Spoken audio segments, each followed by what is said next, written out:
자, 상처 간호 기초에 대해서 간단하게 이론할 건데요. 이거는 저희 교재 웹페이지 273페이지부터 보시면 될 것 같습니다. 그래서 욕창이나 드레싱, 이런 배액관 관리 이런 거에 대해서 이번 시간에 강의해 드리겠습니다. 학습 목표는 그 드레싱의 종류대로 우리가 적용할 수 있어야 되고요. 그 다음에 사례별로 드레싱을 수행할 수 있고, 그리고 붕대 감기도 종류별로 알아야 됩니다. 그 다음에 삼각관 적용이라든지 상처 간호 관련된 용어를 인지할 수 있는 수준이 학습 목표에 해당하겠습니다. 자, 상처 간호 기초 지식은 그 드레싱의 종류별 특징하고 욕창, 그 다음에 붕대, 바인더 삼각건 이용한 상처 지지, 그 다음에 상처 배액관 이런 순으로 시작하겠습니다. 자, 드레싱 종류의 첫 번째로 거즈 드레싱인데요. 지금 그림에 보이는 것이 거즈인데 이게 사사거즈하고 투투거즈가 있습니다. 그럼 사사거즈는 4cm 사이즈고 투투거즈는 2cm 사이즈의 거즈가 정사각형으로 되어 있으니까 거기에 맞춰서 상처 부위에 맞춰서 드레싱을 하시면 되고요. 일단은 상처를 깨끗하게 하고 밖으로부터 병원균이 들어오는 걸 막아주려고 이렇게 거즈를 대주죠. 그래서 상체 혈액이나 분비물, 이런 배액물 이런 것들을 이 거즈에서 흡수하게 되는 거죠. 또는 거즈를 좀 프레셔를 가해서 압박을 해가지고 부종이 있거나 출혈이 있을 때도 이렇게 막아주게 되는 거고, 이 거즈를 대줌으로 인해서 상처에 이제 습기하고 보온 이런 것들을 제공해서 괴사 조직을 제거할 수도 있습니다. 또는 물리적이나 화학적인 손상으로부터 상처 부위를 이제 보호해 줄 수도 있고요. 그리고 이제 상처가 덮였기 때문에 이렇게 심리적으로 편안할 수도 있고, 그리고 이 거즈 드레싱에는 건포 드레싱, 드라이에서 하는 것과 스포 드레싱, 거즈에다 뭔가 베타딘이나 이런 약물을 이렇게 묻혀가지고 상처 부위에 소킹하는 그 스포 드레싱 두 가지가 있습니다. 네, 다음 드레싱의 종류는 투명 필름 드레싱인데요. 트랜스페런트라는 그 투명환이라는 필름 드레싱이죠.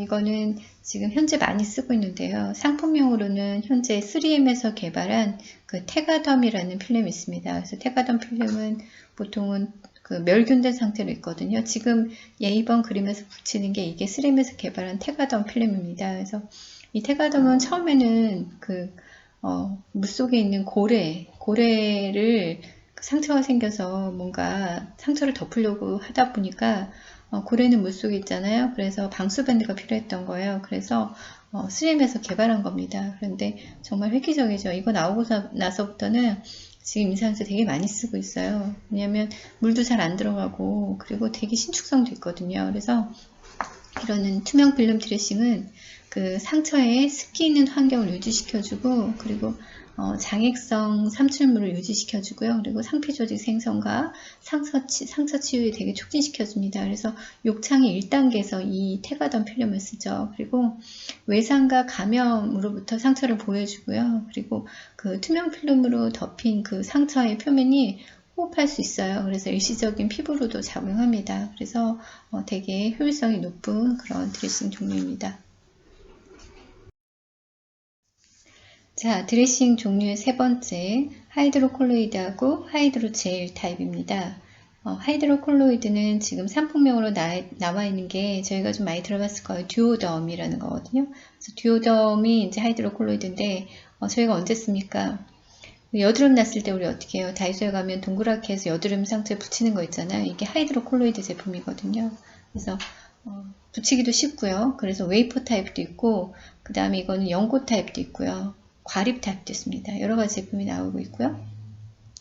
이런 하이드로콜로이드 제품을 쓰게 되면 그 상처 삼출물이 드레싱으로 흡수됩니다. 그래서 쉽게 흡수돼서 그 상처 표면에서 덮어놓으면, 하이드로콜로이드 제품을 덮어놓으면 그 상처 표면에 젤리 같은 물질이 형성되죠. 그래서 이 드레싱 해놓으면 습기도 유지하고 치유도 빠르고 효과적으로 환경을 적용시켜주는 그런 이점이 있습니다.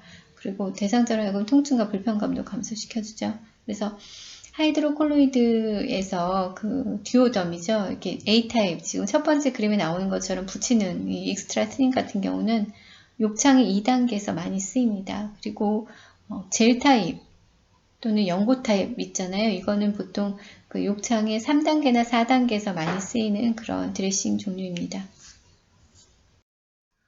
다음 드레싱 종류는 폼 드레싱인데요.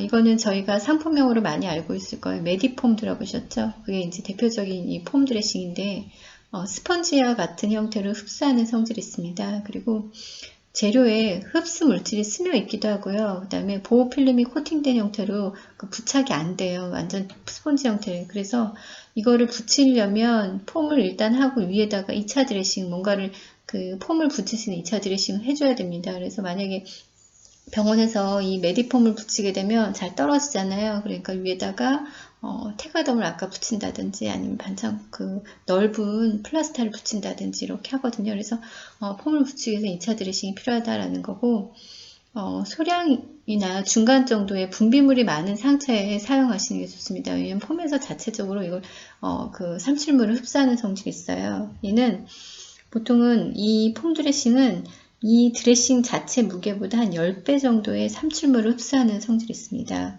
그리고 한 7일 정도의 드레싱을 유지해도 가능해요. 자체적으로 하기 때문에. 그래서 얘는 언제 많이 쓰냐면 3단계 욕창이나 배액관 주위가 좀 이렇게 삼출물이 많잖아요. 그래서 배액관 주위 주변에도 사용하기도 합니다. 그래서 메디폼 폼 종류 드레싱은 욕창의 3단계에 사는구나 라는 거 기억하십시오. 다음 드레싱의 종류는 칼슘 알지네이드라는 드레싱입니다. 많이 들어보시진 않으셨을 거예요. 이거는 그 수용성에 점성 있는 용액의 그 알지네이드를 칼슘하고 결합시켜 가지고 섬유 형태로 만든 거예요. 지금 그림에서 섬유 형태처럼 보이죠? 그래서 얘는 그 흡수 드레싱으로 연고나 가입, 시트, 로프 형태는 아닌데 시트나 로프 형태를 많이 쓰고요. 자연 해초로 만들어졌고요. 삼출물을 엄청 많이 잘 흡수합니다. 그래서 삼출물 흡수하기 때문에 상처 표면에 젤을 형성하기도 하고요. 얘는 어느 정도의 삼출물을 흡수하냐면 자기 분자량의 한 30배까지도 삼출물을 흡수합니다. 그리고 칼슘 이온이 있기 때문에 얘는 지혈작용도 해요. 그리고 중간 이상의 많은 양의 분비물을 가진 상처에 적절하죠. 그리고 다른 드레싱과 같이 사용하기도 하고, 얘도 지금 보시면 이렇게 어때요?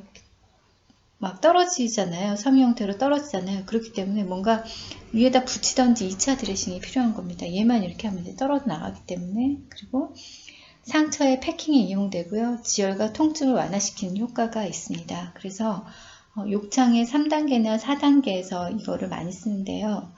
얘는 어떨 때는 적응하면 안 되냐면 그 삼출물이 너무 적거나 삼출물이 아예 안 나오는 적거나 아니면 완전히 건조한 가피 상처에는 이 칼슘 알지네이드를 사용하면 안 됩니다. 그래서 그거는 기억하시고요. 이런 종류가 있다라는 거 보시면 될 것 같습니다. 자, 다음은 피부 소독제입니다. 이상적인 피부 소독제는 살균력은 있으나 백혈구에는 독성이 없는 게 가장 이상적입니다. 그러면 각각 지금 5개가 나와 있는데요. 자, 첫 번째는 뭐예요? 포비돈 요오즈죠? 베타딘입니다. 그래서 포비돈 아이오다인 베타딘인데 많이 보셨죠? 이것도 광범위 소독제고요.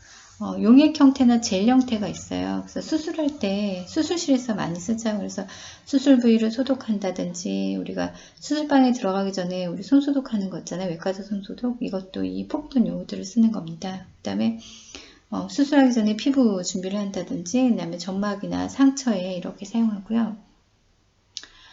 얘는 아포, 바이러스, 진균, gram 양성, gram 음성균 감염에 다 쓸 수 있습니다. 그래서 얘는 포비돈 요오드는 이거는 마르면서 살균 효과가 극대화된다고 보시면 될 것 같고요. 단점은 피부에 자극이 많습니다. 그래서 얼굴 상체는 쓰지 않는 게 저는 좋다고 생각하고요. 그 섬유 아세포의 독성이 있고 큰 상체는 전신 흡수의 위험이 있어요. 그러니까 이 마르면서 흡수되기 때문에 전신에 하게 큰 상체에 쓰게 되면 그렇게 좋지 않습니다. 그 다음에 두 번째는 클로로헥시딘 글루코네이트라는 건데 이거 이제 헥사메딘이라고 많이 얘기하는 헥사메딘, 클로로헥시딘인데 우리가 헥사메딘은 어때 많이 쓰냐면 그 구강청결제 있잖아요. 그게 이제 희석해서 쓰는데 0.1%의 그걸 희석해서 구강 살균제로 많이 쓰이죠. 그래서 이거는 희석액을 많이 사용하고요. 그리고 지속적인 효과가 있고 그 전신 흡수 위험과 육아 조직에 대한 독성이 좀 낮습니다. 그래서 gram 양성균이나 음성균 감염에 쓸 수 있고요. 피부 민감성이나 포비돈과 같이 사용할 때 비활성화됩니다. 그래서 피부가 약간 민감한 사람한테는 이건 안 된다라는 거죠. 그 다음에 과초산이라는 거는 아세틱 애시드, 그래서 아세트산인데요. 우리가 식초라고 보시면 돼요. 약간 좀 많이 그 퍼센트가 있는 식초, 빙초산이죠. 그래서 식초기 때문에 상처에 통증을 유발하고 그 피부 자극하기 때문에 상처가 깨끗해지면 사용을 중단하셔야 돼요. 되게 아파하시거든요. 그래서 녹농균 감염이라든지 그람 양성, 음성균 감염일 때 해서 사용할 수 있습니다. 이거는 섬유 아세포에 독성이 있는 그런 장점이 있습니다. 그 다음에 알코올은 보통은 그 60에서 70% 희석액인데 60에서 70보다 0에서 70%까지 되게 여러 가지 희석액을 사용할 수 있어요. 그래서 단시간에 소독 효과를 나타내고요. 얘는 우리가 그래서 그 투사 놓을 때 알코올로 소독하고 하잖아요. 단시간에 소독 효과를 나타내기 때문에 그래서 그람 양성이나 그런 음성균, 결핵균 감염일 때 알코올이 적용될 수 있습니다. 알코올이기 때문에 피부 자극이 심하죠. 그리고 알코올을 바르고 나면 피부 건조가 유발되기 때문에 개방 상처에는 사용하지 않는 게 좋습니다. 그 다음에 하이드로젠 페록사이드인데요. 이거는 과산화수소수예요. 그래서 S2O2인데 그래서 수소하고 산소가 화합된 그런 용액이죠. 그래서 희석하게 되면은 색깔이 거의 무색입니다. 그래서 0.75나 3% 희석액을 쓰기도 하고 뭔가 소독하게 되면은 산소 소독하잖아요. 그러면 산소를 생성해서 이렇게 버글버글 올라오잖아요. 그렇지만 사실은 세균을 사멸하는 작용은 없습니다. 그냥 육안으로 봤을 때는 다 죽일 것 같은 세균을 다 사멸할 것 같지만 그렇진 않다는 거고요. 그래서 오염된 상처나 그런 괴사된 조직 제거할 때 이렇게 그 에스토트를 쓰면 이게 거품이 산소가 나오면서 뻐글뻐글 올라오면서 그 괴사된 조직이 되게 잘 제거가 되는 게 있어요.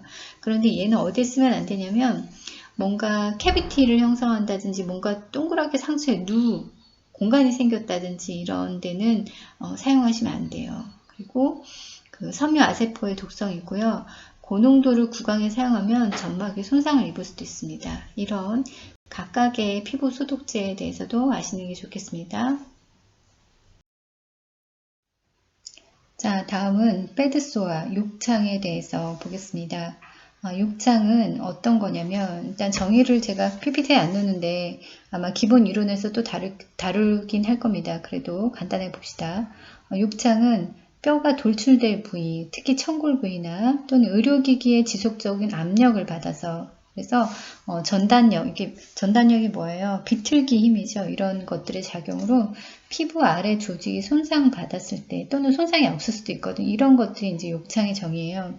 그래서 욕창은 어떤 사람들이 많이 생기냐면 활동을 많이 안 하는 사람, 계속 누워있는 사람 또는 영양이 적절하지 않은 사람 또는 감각이 이렇게 인지가 잘 안 돼서 저하된 사람 이런 사람들이 욕창 발생 위험이 되게 높아요. 그래서 이런 사람들 보통 일반적으로 입원해서 첫 2주 안에 욕창이 많이 발생하기 때문에 그때 간호사가 빨리 이 사람이 하이 리스크인 사람이다 아니다를 고위험 집단을 선별하는 것도 간호사가 중요합니다. 그래서 보통은 욕창은 어떤 프레저 압력으로 인해서 못의 혈관 흐름이 완전히 막혀가지고 그 조직에 국소적으로 어떤 허혈이 생겼을 때 이렇게 욕창이 발생합니다. 그래서 각 단계별로 한번 보셔야 되는데 이 각 단계는 다 중요합니다. 그래서 아셔야 될 것 같고요.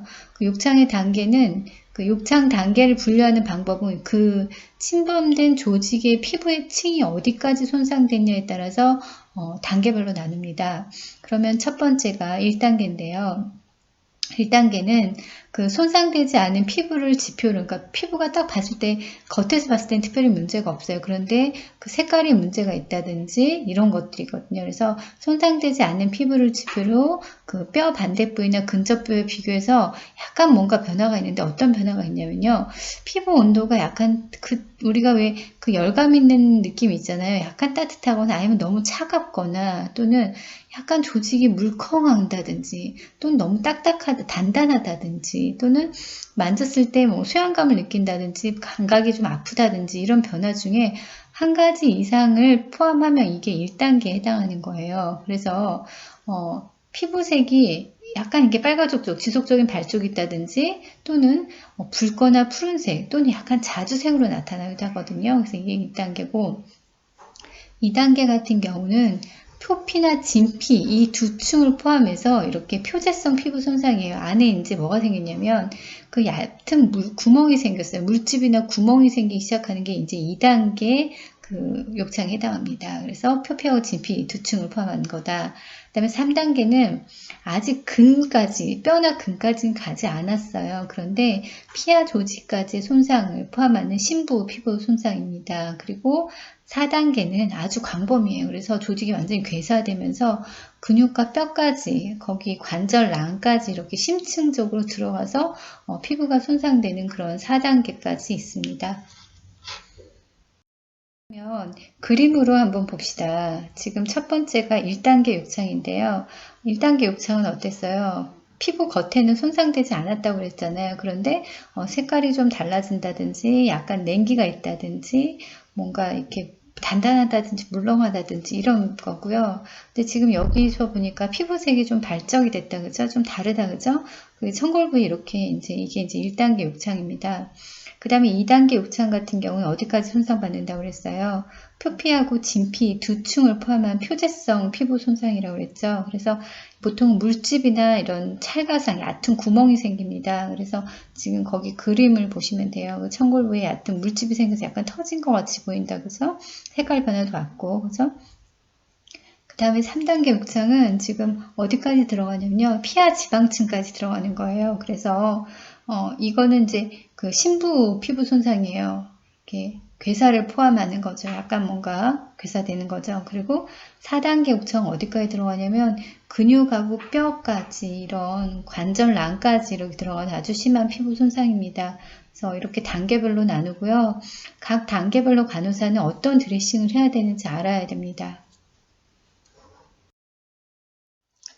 자, 욕창에 영향을 주는 환경적인 요인들이 있습니다. 그래서 이 각각의 요인을 알아야 되는데 지금 여기는 전단, 마찰, 뭐 악액질, 감염, 나이 또는 습기, 영양 이런 것들이 이제 욕창에 영향을 주는 요인이죠. 그래서 이제 일단 첫 번째하고 두 번째를 보는데 전단이라는 거는 뭐냐면 엇밀리는 거예요. 엇밀리는 거. 그래서 피부는 이렇게 고정되어 있는데 그 골격 구조가 움직이면서 그 피부에 가해지는 힘입니다. 그래서 우리가 보통은 시트는 이렇게 고정되어 있는데 침상 머리를 탁 어떻게 올릴 때 어떻게 해요? 환자의 그 청골 부위가 이렇게 쓸면서 같이 올라가겠죠. 그럴 때 이제 그 골격은 그 중력에 의해서 발 쪽으로 밀려갈 때 이럴 때 이제 생기는 거고요. 혈관이 늘어나면서 각이 지면서 그 심부 조직에 혈액의 흐름에 영향을 주는 지장을 주는 그런 겁니다. 그래서 전단은 엇밀리는 거다라고 생각하시면 됩니다. 그 다음에 마찰은 말 그대로 그냥 마찰하는 거예요. 찰가상의 형태로 그 피부 손상을 유발하는 건데요. 그 예를 들면 그 체위 변경을 하는 동안에 시트에 피부를 문지를 때 이때도 어떻게 마찰이 발생하죠. 그래서 가장 많이 마찰이 되는 게 저는 그 마우스 패드를 많이 계속 이렇게 하다 보면은 그 마찰 되는 게 그 어디예요? 손목뼈 있는 데잖아요. 그게 이제 마찰이잖아요. 이런 것들이 그죠? 그래서 마찰은 팔꿈치나 발 뒤꿈치 같이 이렇게 튀어나온 부분이 마찰이 많이 되고 그쪽 부분에도 욕창이 많이 생길 위험이 높습니다. 자, 욕창에 영향을 주는 세 번째 요인은 습기입니다. 그래서 피부가 습기에 노출되는 정도에 따라서 그 욕창의 발생 위험이 증가하는데 어떨 때 그러냐면 환자가 땀을 많이 흘린다든지 소변을 본다든지 해서 피부가 항상 습한 상태를 유지할 때 이렇게 욕창의 위험이 높아집니다. 그래서 이런 습기 같은 경우는 압력이나 전단 같은 이런 다른 물리적인 요인에 대한 그 피부 저항력을 감소시키죠. 그래서 어떤 것들 상처 배액이나 발한, 변실금, 요실금 이런 환자들은 특히 습기가 많기 때문에 욕창에 영향을 주는 요인으로서 욕창이 잘 생기는 거죠. 특히 실금으로 생기는 피부 습기 축축함은 피부 손상의 원인이 그래서 아마 이제 실금이나 변실금, 요실금 이런 것들이 있는 환자나 이 사람이 욕창이 생길 수도 있겠구나, 고위험군이구나 라고 생각하셔야 되는 거죠. 그 다음에 영양은 특히 어떤 거냐면 단백질 결핍증이 그 연조직을 쉽게 손상시켜요. 그래서 저단백질인 경우는 부종이나 종창, 그러니까 많이 붓는 거죠. 그래서 이런 것들 때문에 그 수분과 전해질 불균형도 깨지고, 그리고 알부민 수치도 떨어지고, 그러면서 그 세포 외액으로 막 이동하면서 환자가 저단백질에 빠지게 되면 부종이 생기게 됩니다. 그래서 이런 부종이 있는 조직에는 혈액 공급이 약간 감소되면서 그 모세혈관 순환 이런 변화가 생기면서 그쪽에 이제 뭔가 욕창 형성 위험이 높아지는 겁니다. 그래서 내 환자가 잘 먹지 못해. 그 단백질 결핍증 생길 것 같아. 그럼 이 사람도 욕창의 고위험군에 해당하는구나 라고 생각하시면 될 것 같습니다. 다음 욕창에 영향을 주는 요인, 다음 요인은 악액질 감염 나이입니다.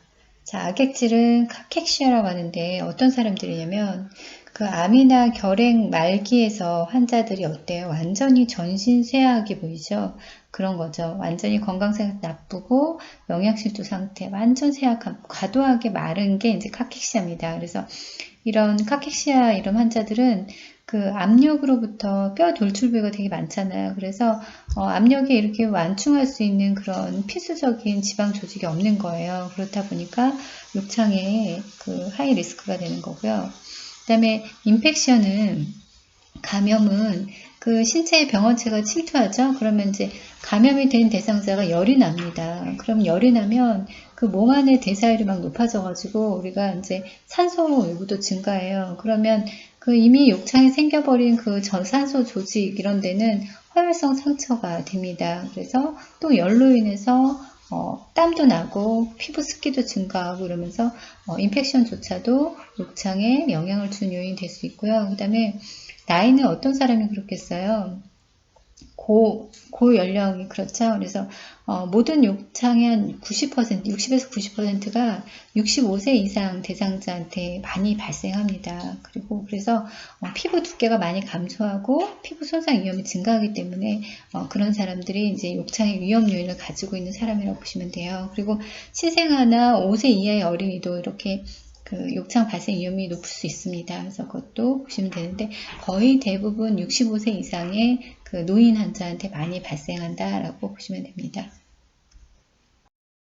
자, 그러면 욕창의 위험 요인을 우리가 사정해야 되겠죠. 그죠? 이런 것들은 이제 왜 이런 걸 해야 되냐면 그 욕창 발생의 위험성이 있는 대상자를 파악해서 욕창이 생기지 않도록 예방하려고 우리가 이런 위험 요인을 사정하게 되는 거고, 성취하고자 하는 목표는 뭐겠어요? 욕창 위험 요인 사정 척도가 있습니다. 그 척도로 위험 요인을 사정해서 이 환자가 고위험군이다 싶으면 내가 더 신경을 써서 간호를 해야 되는 거죠. 그래서 그 위험 점수를 산출해가지고 대상자의 전반적인 상태를 기초로 해서 평가하고 특히 뼈 돌출 부위 피부를 사정하셔야 되겠죠. 그래서 장갑을 착용하고 욕창이 많이 생기는 부위, 그 다음에 발적이나 배농 이런 데가 발생한 적이 없는지 그런 데를 다 사정해야 되는 겁니다. 자, 다음은 욕창 위험 요인을 사정하는 건데요. 이거를 욕창 위험 요인을 사정하려면 이런 예측 가능한 사정 도구들이 있어야 되잖아요. 그래서 이 사정 도구를 가지고 내 환자가 고위험군이다, 저위험군이다 라를 알 수 있습니다. 대표적인 게 브레이튼 척도, 그 다음에 노튼 척도인데요. 자, 첫 번째 브레이튼 척도를 보게 되면 지금 6가지 영역이잖아요. 어떤 항목이에요? 앞에 나왔던 위험 요인이 다 나와 있다 했죠? 그죠? 감각지각, 습기, 활동, 기동성, 영양, 마찰과 움밀림 이 6가지 항목인데 이 각 영역별로 1점에서 4점까지 점수를 매기도록 되어 있잖아요. 그래서 점수 범위가 보통 6에서 23점까지 매길 수 있습니다. 그 다음에 여기서는 보세요. 감각지각을 한번 보시면 1점이 뭐예요? 완전 제한된 거잖아요. 그리고 습기도 항상 축축해 있으면 1점이에요. 그래서 점수가 낮을수록 욕참의 위험이 높다고 보시면 됩니다. 점수가 낮을수록. 그래서 16점 이하일 때 위험 요인은 많은 거고요. 특히 9점 이하이면 완전히 고위험군 대상자라고 보시면 됩니다. 하지만 그 성인은 16점 이하부터는 위험률이 많은 건데 노인일 경우에는 17에서 18점일지라도 욕창 발생이 높은 걸로 해석합니다. 그래서 노인의 65세 이상이 보통 욕창 발생 60% 이상이잖아요. 그래서 점수를 그렇게 보는 거고요. 그 다음에 노튼의 척도는 지금 5가지 항목별로 점수를 5에서 20점까지 놓을 수 있어요. 그래서 여기서도 점수가 낮을수록 욕창의 위험이 높습니다. 신체 상태 볼게요. 1점이 매우 불량한 거잖아요. 그리고 정신 상태도 1점은 혼미한 상태고, 이렇게 해서 점수가 낮을수록 욕창 위험이 높다는 거. 그리고 욕창 위험이 가장 매우 높은 거는 지금 10점 이하일 때 매우 높다고 보시면 됩니다. 그리고 10에서 14점일 때는 위험이 높구나, 이렇게 고위험군이구나. 그리고 14에서 18점이면 보통 위험군이고요. 그리고 이제 18점 이상이면 욕창 위험이 낮다고 보시면 됩니다. 그래서 이 그 사정 척도를 가지고 우리가 이제 환자 앞에 가서 체크를 하는 거죠. 그래서 내 환자가 지금 어디에 해당하는구나. 그러면 이거 욕창 위험군이 낮구나, 아니면 뭐 높구나, 이렇게 해서 거기에 맞춰서 간호해 주시면 됩니다. 자, 그러면 그 위험 점수를 산출하고 나면요, 그 대상자의 전반적인 상태를 기초로 해가지고 평가를 하는데요. 일단은 그 항목별로 보고 나서 뼈 돌출 부위를, 피부를 한번 보셔야 돼요. 그래서 일단 장갑을 착용하고 욕창이 많이 생기는 부위에 발적이나 배농이 발생한 부위는 없는지를 꼭 사정하시는데요. 우리가 그 첫 번째 그림을 보게 되면 이렇게 이제 똑바로 누워있는 그림이죠. 지금 그림이 누워있는 포지션이 앙하이로 누워있는 거, 프론에서 엎어져 누워있는 거, 그 다음에 옆으로 치기로 되어 있는 거 3가지잖아요. 그러면 이제 똑바로 누워있는 환자가 많기 때문에 그럴 때 이제 어디가 많이 생기는지 봅시다. 제가 빨간색으로 표시했는데 내가 똑바로 누웠을 때 닿는 부위가 어디예요? 머리 뒷부분이잖아요. 후두골 부분이죠. 여기하고 그 다음에 어깨 뼈, 견갑골이는 데가 좀 닿죠. 그리고 척추도 닿기도 하는데 가장 많이 닿는 데가 엉치뼈예요. 청골, 그 다음에 꼬리뼈 있는 미골, 이쪽 부위가 가장 많이 생깁니다. 그 다음 닿는 부위가 발뒤꿈치예요. 그래서 발뒤꿈치도 실제로 많이 생기거든요. 그리고 그 옆에 환자가 그 휠체어에 앉아 있잖아요. 휠체어에 앉아 있을 때도 어디가 많이 닿습니까? 엉치뼈죠. 청골하고 치골 이런데, 그다음에 무릎뼈 뒤쪽 이런데 안과 밖에, 그리고 프론 포지션 엎어져 누워있는 사람을 한번 볼게요. 엎어 누워있는 사람은 무릎 앞에 슬개골이 닿겠죠. 바닥에, 침대 바닥에 슬개골하고 상완골, 그 팔을 이렇게 구부려야 되는 거 상완골 이런데, 그래서 그 부위에 내 환자가 이 뼈가 닿는 부위에 어떠한 그 문제가 없는지, 실제로 발적이 없는지 이런 거를 꼼꼼하게 사정하셔야 됩니다. 자, 붕대나 삼각건 이런 걸 이용해서 상처를 지지하는 건데요. 붕대나 이런 바인더 이런 적용의 원칙이 있습니다. 이제 각 항목별로 좀 볼게요. 첫 번째는 해부학적 위치에서 편안한 체위로 붕대를 감아 주셔야 되고요. 그리고 뼈 돌출 부위나 이런 피부가 겹쳐지는 부위가 있잖아요. 거기에는 꺼즈나 면 패드를 대주어 가지고 피부가 마찰되는 거를 방지해 주셔야 됩니다. 그리고 대상자가 움직이는 게 많을 때도 이런 붕대가 미끄러지지 않도록 감아 주셔야 되고요. 자, 붕대는 말단에서 체간, 몸쪽을 향해서 감는 거예요. 그래서 말단부터 체간으로 감는다 보시고요. 모든 붕대를 감는 부위는 균등하게 압력이 적용되셔야 되고요. 그리고 붕대를 감다 보면 상처 위가 있을 거 아니에요. 그 상처 위나 약간 민감한 부분에는 거기에다 매듭을 하시면 안 돼요. 핀을 꼽는다든지. 어차피 핀이나 매듭은 꼽아야 되는데 상처 부위는 하지 말라라는 거죠. 그리고 노출된 상처나 찰과상이 있다 생각하면 일단 멸균 드레싱 한 다음에 그 위에다가 붕대나 바인더를 감으셔야 됩니다.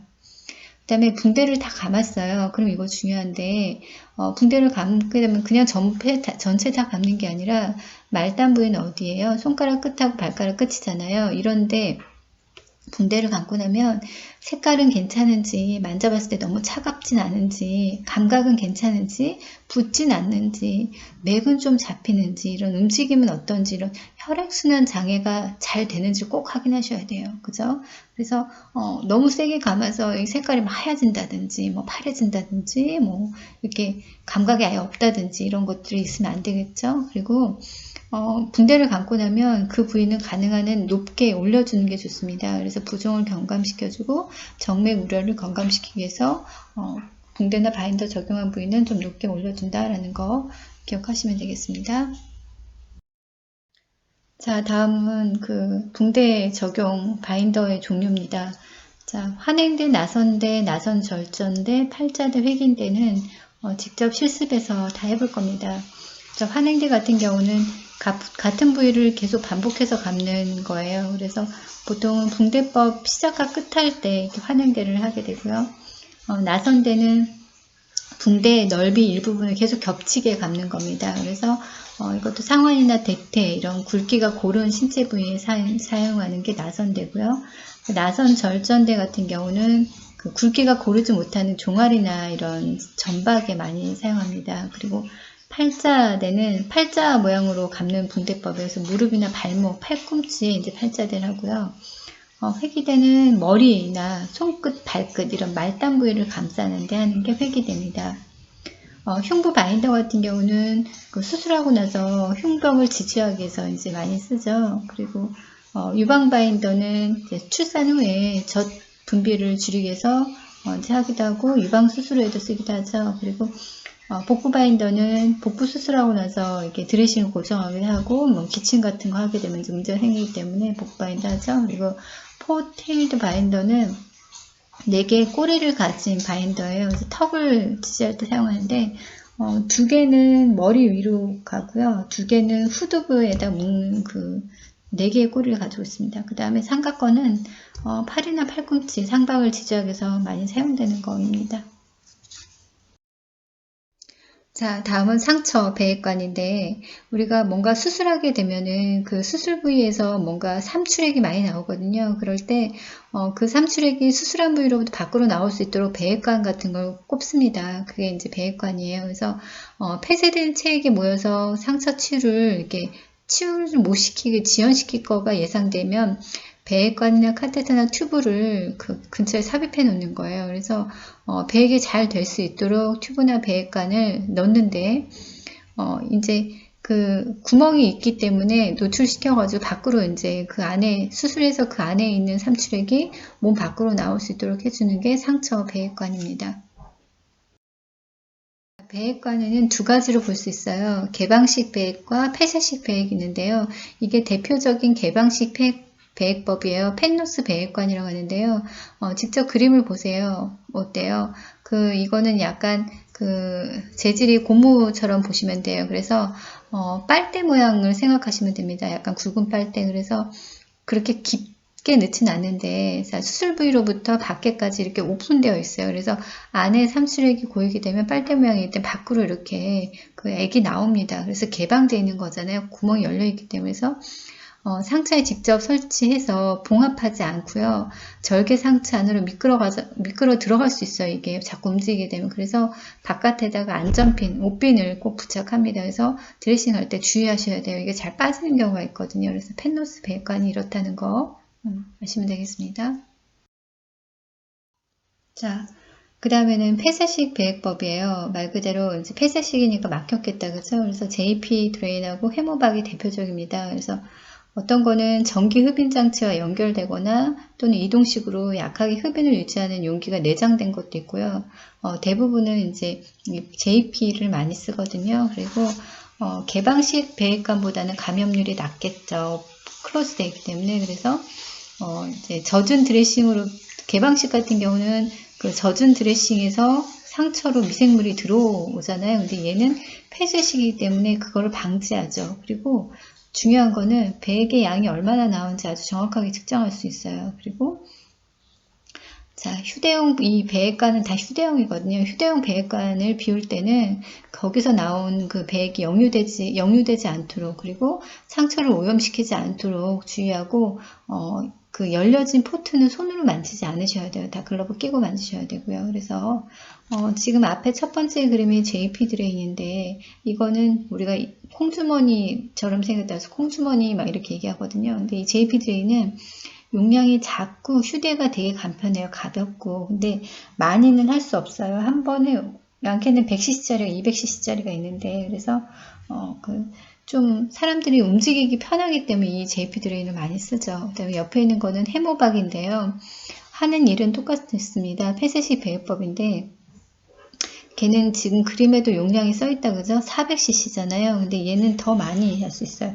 400짜리도 있고 200짜리도 있고 800짜리도 있고 용량이 되게 큽니다. 그런데 되게 좀 이렇게 큰 걸 달고 다니니까 좀 불편할 수 있잖아요. 환자들이. 그래서 JP를 많이 쓰긴 합니다. 그래서 JP보다 크기가 커서 이 해머박은 JP보다 크기가 커서 한 번에 다량을 모을 수 있지만 좀 환자들이 갖고 다니기 좀 불편하다라는 거죠. 그리고 내부에 스프링이 있어서 그 음압을 사용하는 배액관입니다. 그래서 JP도 물론 음압이고요. 그래서 이 두 개는 폐쇄식 배액관의 대표적인 거다라는 겁니다.